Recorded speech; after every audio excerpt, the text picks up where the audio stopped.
आज का जो टॉपिक है एक्सेल शॉर्टकट हैंडलिंग है। आज हम आपको पढ़ाने वाले हैं एक्सेल के शॉर्टकट हैंडलिंग कि किस तरीके से हम एक्सेल में शॉर्टकट के जरिए हम काम करेंगे। आज का हमारा ये टॉपिक है जिसको हम कवर करेंगे। आज आपकी पहली क्लास है तो थोड़े सा बेसिक चीज़ें हो सकती है तो थोड़ा सा इग्नोर कीजिएगा, या फिर जो चीज़ें आपको आती होगी उसको आप देखिएगा। शॉर्टकट हैंडलिंग एंड एक्सेल के जो फीचर्स के बारे में हम बात कर रहे हैं। हम स्टार्ट करते हैं एक्सेल 2007 से। आपके सामने एक्सेल का 2007 वर्जन खुला हुआ है जिसको हम आपको ट्रेनिंग प्रोवाइड करेंगे जिसमें। तो एक्सेल 2007 में सबसे पहले हम बात करते हैं इसके लिमिटेशंस की कि आपका एक्सेल का जो लिमिटेशंस क्या है। मतलब कि आप कॉलम को कितना बड़ा कर सकते हैं, रो को कितना ऊंचा कर सकते हैं, एक सेल में कितना टाइप कर सकते हैं, कितने रो कॉलम कितने शीट, एवरीथिंग आप चाहते हो पता करना कि आपका एक्सेल का एवरीथिंग लिमिटेशंस क्या है। क्योंकि मेरा मानना है कि अगर आप कुछ चीज़ें नहीं सीखते हो या कुछ करने चाहते हो तो उसकी लिमिटेशंस पता होना आपको ज़रूरी है। अगर आपके पास उसकी लिमिटेशंस पता नहीं है आपको तो फिर दिक्कत हो जाएगी। तो लिमिटेशंस हम पता करने जा रहे हैं।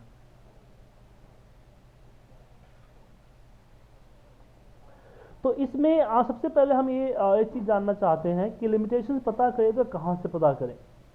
तो आप अपने एक्सेल पे F1 प्रेस कीजिएगा। जैसे एक्सेल पे F1 प्रेस कीजिएगा आपके पास एक्सेल का हेल्प खुल के आ जाएगा। ये हेल्प क्या होता है? एक यूजर मैनुअल होता है। कोई भी प्रोडक्ट कोई भी सॉफ्टवेयर के साथ आपका उसका हेल्प जरूर आता है। तो ये आपका एक्सेल का जो हेल्प आता है ये आपका यूजर मैनुअल इसको कह सकते हैं। उसके बाद अगर इसमें मैं सर्च करूंगा लिमिट्स, LIMITS लिमिट्स, और एंटर मारूंगा तो यहाँ पे उसके लिमिट्स यहाँ पे दिख जाएंगे। एक्सेल स्पेसिफिकेशंस और लिमिट्स को जो सबसे पहला आपके पास जो सर्च रिजल्ट में आता है वो हुआ, उस पर क्लिक कीजिए। क्लिक करते हर फीचर्स की मैक्सिमम लिमिट आ गई। जैसे कि ओपन वर्कबुक, मैंने अभी एक फाइल ओपन कर रखी है, कंट्रोल N किया, 2 फाइल ओपन हो गई। तो एट ए टाइम एक बार में आप कितने फाइल खोल के रख सकते हो ये आपको ये बताता है। ठीक है कि एक बार में आप कितने फाइल खोल के रख सकते हो ये बताता है। तो यहाँ पे क्या है? Limited by available memory and system resource. अब महेश जी आपको मैं बता दूं, एक चीज क्लियर कर दूं कि एक्सेल के अंदर में कोई ऐसी चीज जो है उसकी लिमिट अनलिमिटेड नहीं होती है। आप कंप्यूटर के अंदर में कोई भी काम करते हो तो कुछ ना कुछ स्पेस कैप्चर करता है, और हमारा हार्ड डिस्क अनलिमिटेड नहीं है, उसकी कोई लिमिटेशंस है। तो एक बहुत बड़ी चीज मैंने बहुत बड़ा स्पेसेस है, लेकिन हम अनलिमिटेड तो नहीं कर सकते। कभी ना कभी तो स्पेस फुल हो सकता है। इसलिए आप कुछ भी जहां पे जिसकी लिमिट डिफाइंड नहीं उसको बोलोगे limit is not defined depend system capacity. अगर कोई आपसे पूछा कि एट ए टाइम एक वर्कबुक में कितना ओपन हम कर सकते हैं तो आप अनलिमिटेड नहीं कहेंगे, यहाँ पे limited available by memory resources. Worksheet की साइज कितनी है? कॉलम 10 लाख है और 16,000 समथिंग आपका रो है। कॉलम की साइज, तो कॉलम की साइज मतलब कितना करेक्टर बड़ा कर सकते हो? 26.29 है ना, ऐसे आप 255 करेक्टर को तक बड़ा कर सकते हैं। रो की पॉइंट्स कितने? ये देखिए आपका 15 पॉइंट्स है, 81 पॉइंट, ऐसे आप 409 पॉइंट तक इसको ऊंचा कर सकते हैं। पेज ब्रेक्स, जो पेजेज है एक एक्सेल शीट में 1026 हॉरिजॉन्टल और वर्टिकल पेजेज हो सकते हैं, लाइन ब्रेक्स हो जाते हैं। एक कंटेंट में 32,000 समथिंग हम लिख सकते हैं। अब ये तो चीज़ें चलो ठीक है, इसको आप अच्छी तरह से पढ़ लीजिएगा। लेकिन क्वेश्चन यहाँ पे उठ के आता है कि क्यों हमें इसको पढ़ना, क्यों, क्या जरूरी क्या है इसको पढ़ने का? समझिए कि हम क्यों पढ़े इसको।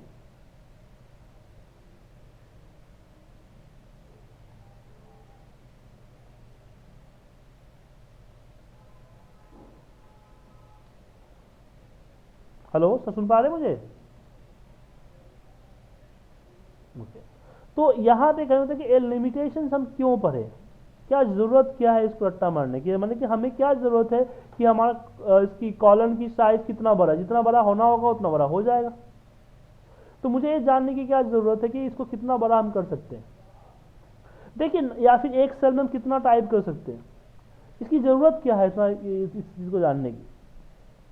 देखिए, नॉर्मल एक्सेल में इस चीज़ को जानना जरूरी नहीं है, लेकिन हम बात करें एक्सेल वीबीए मैक्रो प्रोग्रामिंग की, तो वहाँ पे हर चीज़ को करैक्टर के रूप में लिखना होता है। अगर आपको किसी प्रोग्राम में कॉलम को बड़ा करवाना हो, तो कॉलम को बड़ा करने के लिए क्या लिखोगे आप कि कॉलम a डॉट, आप उसकी जो कॉलम बिड्स इक्वल टू यहाँ पे एक नंबर देंगे, जैसे 11 दिख रहा है ना यहाँ पे बिड्स, उस बिड्स का, कॉलम बिड्स का एक नंबर देंगे, जिसमें अपने हिसाब से, तो कभी आपको बहुत बड़ा कॉलम लेना पड़ा तो आपने एक बार दे दिया 500, जो कि इसकी लिमिटेशन से बाहर है, तो एरर आएगा। उसी तरीके से एक सेल में आप कितने कैरेक्टर टाइप कर सकते हो। तो कभी कभी आपसे किसी ने पूछा हुआ है कि एक बार फॉर्मूले में हम कितने इफ लगा सकते हैं या कितने एंड लगा सकते हैं, तो इसके लिमिट डिफाइन नहीं है, लेकिन एक सेल में आप 32,000 समथिंग 767 कैरेक्टर लिख सकते हैं, जैसे ABCD वाला ऐसे 32,000। जब आप फॉर्मूला लगाते हो, जैसे हमने यहाँ लगाया सम का फॉर्मूला, सम, तो ये कितने इसमें कैरेक्टर हुआ, इक्वल 1 2 3 4 5 6 7 8 हुआ। भले इसकी रिजल्ट 0 है, लेकिन इसके अंदर टाइप कितने हुए कैरेक्टर, 8 कैरेक्टर हुए हैं। इसी तरह से जब तक फॉर्मूले के कैरेक्टर 32,767 से ऊपर नहीं चला जाएगा, तब तक आपका फॉर्मूला लगता रहे, ऊपर जाते ही आपका रुक जाएगा। तो लिमिटेशन यहाँ पे ऐसे डिफाइन की जाती है। तो ये चीज़ को जानना हमें ज़रूरी है। तो इसको रट्टा मारने की ज़रूरत नहीं है, बट इसको एक बार कैजुअली पढ़ लीजिए ताकि आपको कोई डाउट्स ना हो इन फ्यूचर में। तो लिमिटेशन कैसे निकालोगे, आप अपने एक्सेल सीट में F1 प्रेस कीजिए, लिमिट्स सर्च कीजिए, सर्च रिजल्ट में सबसे पहला जो आएगा एक्सेल एप्लीकेशन लिमिट्स, उस पर क्लिक कीजिए। ये आपके पास लिमिट्स यहाँ दिख रहे हैं, ये आपके लिमिट्स हो गए, features and maximum limits. Clear है? कोई डाउट आप लोगों को? महेश जी को डाउट? मनोज जी आपको?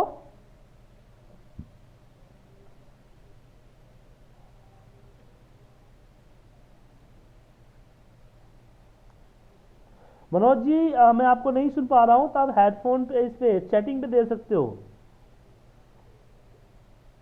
चैट का ऑप्शन सॉफ्टवेयर के अंदर में आता है, चैट के जरिए दे सकते हो आप।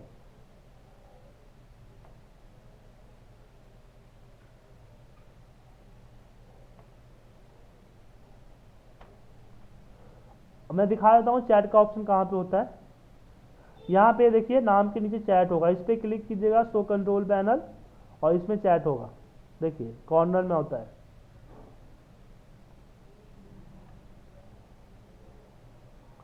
तो हम आगे बात करते हैं एक्सेल की हेल्प के बारे में। अगर मुझे किसी ऑप्शन के बारे में जानना है तो कैसे जाने। मान लीजिए कि 6 महीने हो गए किसी ऑप्शन को यूज किए हुए, आप भूल चुके हो, आप चाहते हो कि उस ऑप्शन को जानना, दोबारा से जानना, तो सर पेज ब्रेक के बारे में जानना है। सर पेज ब्रेक ये होते हैं ना, जब आप प्रिंट प्रीव्यू करते हो ना, तो ये लाइनिंग होती है ना, this is a page break. तो ऐसे कितने लाइनिंग बन सकते हैं, देख रहे हैं यहाँ पे, ये लाइनिंग है, मैं छोटा व्यू कर दिया यहाँ से, तो ये इसके लिमिटेशंस है। ठीक है, आया समझ में?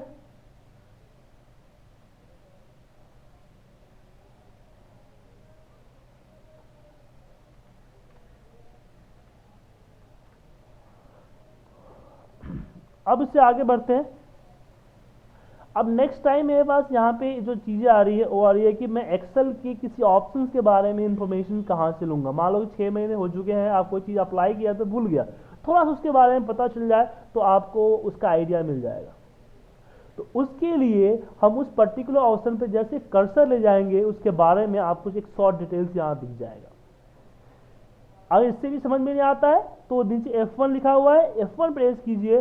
F1 प्रेस करते ही आपके हेल्प के अंदर में उसी चीज को ढूंढ के आपको दिखा देगा, जो चीज आप ढूंढना चाहते हो उसी चीज को यहाँ पे ढूंढ के दिखा देगा।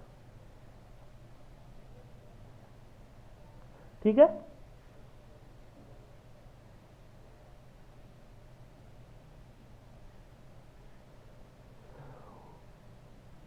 जैसे यहाँ पे मैंने पेज स्पेशल पे सॉरी मर्ज पे F1 प्रेस किया, आ गया, मर्ज के बारे में डिटेल्स आ गई। लेकिन जरूरी नहीं है कि सब पे आए। जैसे पेस्ट पे देखिए, पेस्ट पे आप करोगे तो नहीं, क्योंकि नीचे वो F1 नहीं लिखा हुआ आ रहा है। आप वो जो आप हेल्प के अंदर में इंफॉर्मेशन अपने आप सर्च होकर तभी आएगी जब कर्सर रखते नीचे आपका press F1 for more help सबसे लास्ट में आ रहा है, आएगा तभी इसका यूज कर सकते हो आप। या इसके बारे में आप जाके गूगल इस पे इसके सर्च में जाके F1 प्रेस करके मैनुअली सर्च कर लो, यहाँ पे सर्च बार में। आप बोलोगे सर हम तो गूगल सर्च में करते नहीं, इस पे इसके एक्सेल हेल्प में नहीं करते, हम तो गूगल पे सर्च कर लेते हैं। सही बात है, आप गूगल पे सर्च के लीजिए, आपको इन्फॉर्मेशन मिल जाती है। लेकिन मैं आपको बता दूं कि इसकी कोई गारंटी नहीं है कि गूगल पे आपको चीज़ें मिल ही जाएगी। ठीक है। और दूसरी चीज़ यहाँ पे एक चीज़ और है कि गूगल पे जो आप इंफॉर्मेशन आप सर्च करके आपको मिलता है वो सही हो, इसकी कोई गारंटी नहीं है। क्योंकि वहाँ पे हम जैसे आप जो अपने वेबसाइट और अपने ब्लॉग्स के जरिए लिखते हैं, अगर आप चाहते हैं कि आपको एग्जैक्ट सही रिजल्ट मिले तो आपको हेल्प इसमें गूगल इस पे एक्सेल के हेल्प में मिलेगा। क्योंकि एक्सेल की जो हेल्प यहाँ पे दिख रहा है ये हेल्प प्रूफ रीडिंग की गई है, जो कि माइक्रोसॉफ्ट ने के द्वारा प्रूफ रीडिंग की गई है। तो यहाँ पे जी इंफॉर्मेशन सब सही होती है। तो कभी कोई भी प्रॉब्लम आपको सर्च करना हो, किसी ऑप्शन के बारे में जानना हो, तो पहले इस पर सर्च कीजिए, उसके बाद बाहर जाइए। ठीक है।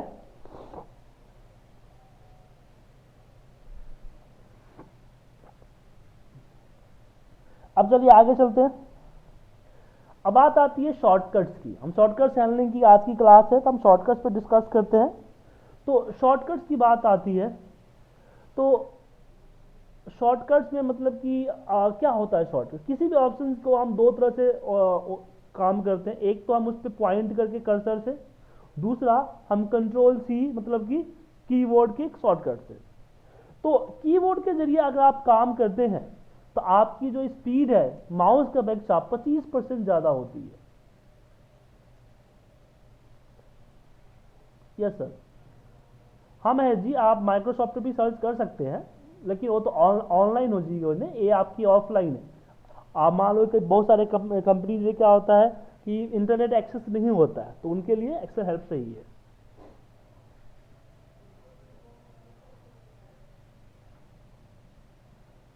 ठीक है। और उसके बाद हम जिक्र कर रहे हैं शॉर्टकट्स की कि मुझे शॉर्टकट्स के बारे में कैसे पता चलेगा। तो दो तरीके हैं। पहला तरीका है कि जैसे उस पर जिस ऑप्शन के बारे में जानना है शॉर्टकट, उस पर कॉपी कर्सर रखोगे तो उसके नीचे उसका शॉर्टकट आ जाएगा Ctrl+D या Ctrl+C या Ctrl+X, या फिल्टर के लिए Ctrl+Shift+L। तो ऐसे शॉर्टकट्स के आपको दिख जाएगा। लेकिन प्रॉब्लम यह है कि हर बार मुझे देखना पड़ेगा, एक ऐसा लिस्ट मिल जाए जिसको मैं कॉपी करके अपने पास रख लूँ या प्रिंट आउट निकाल के अपने पास रख लूँ। तो ऐसे लिस्ट आप निकाल सकते हो कैसे? आप अपने कीवर्ड को F1 प्रेस करके यहीं पे जाओ, जहां पे सर्च करो शॉर्टकट। शॉर्टकट शॉर्टकट में यहाँ पे आ गया एक्सेल शॉर्टकट एंड फंक्शंस की। इस पर क्लिक कीजिए। क्लिक करते ही आपके पास यहाँ पे उसकी की एंड उसकी डिस्क्रिप्शन से यहाँ पे दिख गया आपको। ठीक है, ये आपकी शॉर्टकट्स है। अब इसको आप रट्टा मारने से आपको याद नहीं होगा कि आप इसको संस्कृत की श्लोक की तरह रट जाओ तो ये आपको याद होगा। ऐसी जरूरत नहीं है कि आपको याद होगा। तो इसको मेमोराइज कैसे करेंगे? इसको मेमोराइज करने के लिए सिंपल सा बात है कि आप अपने वर्किंग आवर के अंदर में, जो आपकी वर्किंग आवर है ऑफिस के अंदर में, 2 घंटे का ऐसा टाइम निकालो जहां पे आपके काम कम हो। काम हो तो उसकी डेडलाइन ना हो कि हाँ इतने देर तक करना ही करना है आपको। ऐसे समय में आप क्या करो कि माउस का बिल्कुल यूज मत करो, पूरा काम कीबोर्ड से करो। तो धीरे धीरे वो 2 घंटा आपके ऑफिस के 8 घंटे में तब्दील हो जाएगा और आपकी स्पीड आएगी। इसमें आपको टाइम लगेगा। ठीक है, तो आप ये देख लो कि आपके पास टाइम कौन सा ऐसा बचता है इसमें काम कम, क्योंकि शुरुआत में हो सकता है थोड़ा सा दिक्कत हो, क्योंकि एक एक कीवर्ड को आपको देखना पड़ेगा।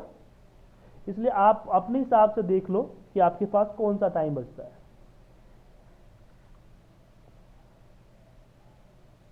ठीक है, अब आगे चलते हैं इसमें।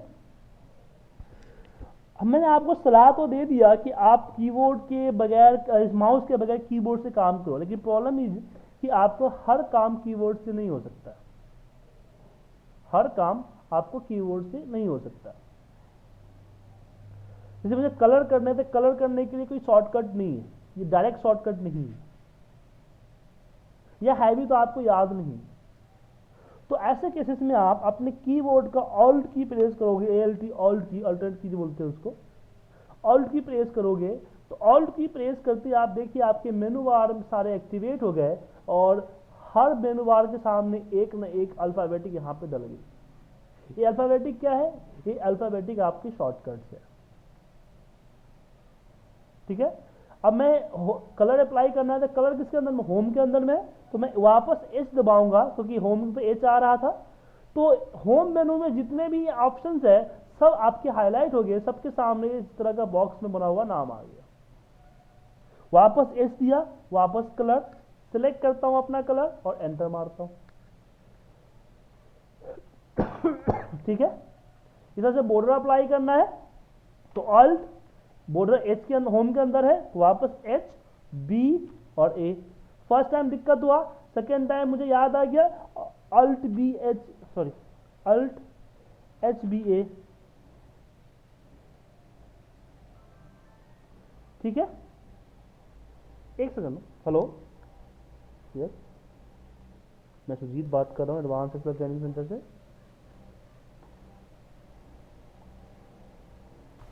हेलो,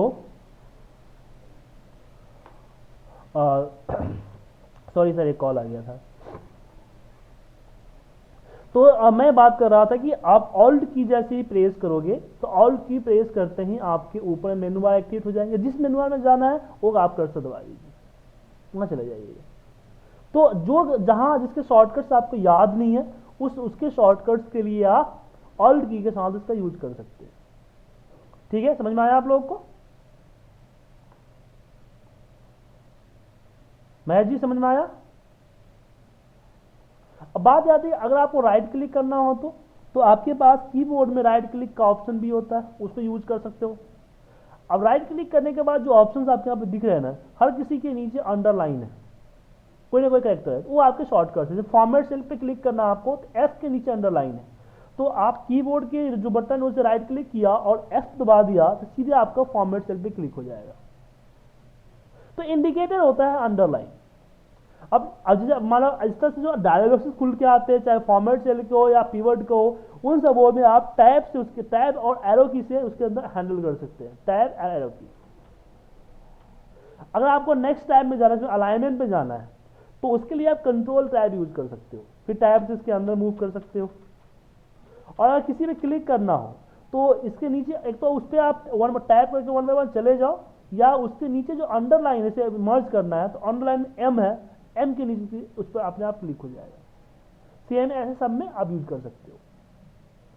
अगर कोई रिवर्स आ रहा है, मैं फिल में हूँ, फिल से रिवर्स में फॉन्ट में आना है, तो शिफ्ट हमेशा रिवर्स का काम करता है। तो कंट्रोल टैब से हम आगे बढ़ते हैं, तो कंट्रोल टैब के साथ शिफ्ट भी यूज करेंगे तो पीछे आएगा, मतलब कंट्रोल शिफ्ट टैब यूज करेंगे तो हमारा पीछे जाएगा, कंट्रोल टैब से हमारा आगे जाएगा। एंटर से ओके होगा, एस्केप से आप इसको एस्केप कर सकते हो। ये जनरली हम इसका यूज करते हैं। तो आप डायलॉग बॉक्सेस को हैंडल कर सकते हो टैब और एरो की से। एक चीज और है कि अगर मान लीजिए कि आपका जो अब एंटर मारने से आपका कर्सर डाउन में आता है, एरो की से आप कर्सर को मूव करते हैं ना, अगर एरो की आपका खराब हो गया तो उस केस में आप एंटर यूज कर सकते हो, कि एंटर से नीचे, और हमने हमें बताया अभी कि शिफ्ट हमेशा रिवर्स का काम करता है, तो शिफ्ट एंटर से ऊपर जाएगा, एंटर से नीचे, शिफ्ट एंटर से ऊपर, सेम टैब से आगे और शिफ्ट टैब से पीछे, शिफ्ट टैब से पीछे। तो एक तो एरो की यूज कर सकते हो, अगर एरो की कहीं पे नहीं चलता है वहां पे tab, shift tab, enter, shift enter, इससे आपका एरो की मूव होगा। या फिर मान लीजिए कि आपकी कंप्यूटर का जो कीबोर्ड है वो कीबोर्ड ही वर्क नहीं कर रहा है, या कीबोर्ड का एक पर्टिकुलर की काम नहीं कर रहा है, तो उस केस में आपके सिस्टम में ऑन स्क्रीन कीबोर्ड होता है, on screen keyboard, on screen keyboard होता है। तो ये ऑन स्क्रीन कीबोर्ड आने के बाद आप पूरा काम माउस से कर सकते हो। जैसे मान लो कि आपका कंप्यूटर का @ बटन काम नहीं कर रहा है, तो आप इसको ओपन करो और @ दबा दो, आप कीबोर्ड की तरह यूज कर सकते हो आप। तो इसको बोलते हैं virtual keyboard, on screen keyboard, जो आपके सिस्टम में होता है, ये सब में होता है। ठीक है, इसका यूज कर सकते हो। दूसरा प्रॉपर्टी, अब बात करते हैं फाइल की प्रॉपर्टी से। मतलब कि आपके पास कोई एक्सेल की फाइल है, कोई फाइल एक्सेल डॉक्यूमेंट में देख लेते हैं फाइल। अब मुझे पता करना है कि फाइल के अंदर क्या है, तो मुझे इसको ओपन करना पड़ेगा। बिना ओपन किए पता कर सकते हैं हम? नहीं कर सकते ना। तो मैं इसको राइट क्लिक करके अगर प्रॉपर्टी में जाऊं और मैं हर फाइल का डिटेल्स मेंटेन कर दूं, ये टाइटल मैंने डाल दिया यहां पे कि डैशबोर्ड एग्जाम्पल, या और भी सब्जेक्ट डालना है और कुछ और चीजें डालनी है, तो यहां पे आप इसको मेंटेन कर दो। इसको मेंटेन करने से फायदा क्या होता है कि नेक्स्ट टाइम इस फाइल के बारे में जानने के लिए खोलने की जरूरत नहीं है। जैसे आप कर्सर लेके जाओगे आपको दिख जाएगा, यहाँ पे दिख रहा है टाइटल डैशबोर्ड एग्जाम्पल। तो इस तरह से डिटेल मेंटेन कर दोगे तो आपको जो दिक्कत होता है, परेशानी होता है, वो परेशानी की दिक्कत जरूरत नहीं पड़ेगी। दूसरा है सर्चिंग में ही आएगा। अब मुझे डैशबोर्ड खोजना है, तो डैशबोर्ड मैं सर्च मारूंगा, देखिए यहाँ पे एक तो डैशबोर्ड नाम का तो आ ही रहा है, लेकिन 9 to 10 भी आ रहा है। भाई इसका नाम तो डैशबोर्ड नहीं है, इसका नाम इसलिए आ रहा है क्योंकि इसकी प्रॉपर्टी है मैंने डैशबोर्ड वर्ड डाल रखा है। तो आपका सर्चिंग जो है वो भी ढूंढता है आपकी प्रॉपर्टी से। तो हमेशा जो इंपॉर्टेंट फाइल है उसकी प्रॉपर्टी आप मेंटेन करते रहो। मेंटेन कैसे करोगे प्रॉपर्टी उसकी? जस्ट राइट क्लिक कीजिए, प्रॉपर्टीज पे जाइए और उसका मेंटेन कर दीजिए, यहाँ पे डिटेल्स में मेंटेन कर लीजिए, उससे आपकी सॉल्व होगी। ठीक है सर, कोई डाउट? अब बात आती है कि अगर हमने एक्सेल की तो शॉर्टकट के बारे में जान लिया, लेकिन मुझे अगर विंडो पे काम करना हुआ तो विंडो का शॉर्टकट तो पता नहीं मुझे कि फाइल कैसे सिलेक्ट करते हैं, रिनेम कैसे करते हैं, डिलीट कैसे करते हैं। अगर आप विंडो के शॉर्टकट भी चाहिए तो आप विंडो की के साथ F1 प्रेस कर दीजिए, आपको डेस्कटॉप पे आ जाएगा इसके हेल्प। इस पे मैं सर्च करता हूं शॉर्टकट, तो कीबोर्ड शॉर्टकट आ गया। अब यहां पे ये पूरे इस विंडो का कीबोर्ड शॉर्टकट आ गया। तो इसको एक बार देख लीजिए।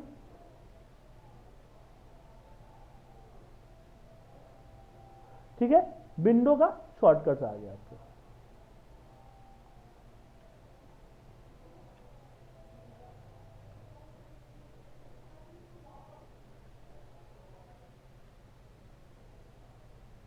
ठीक है, इसको देख लीजिए।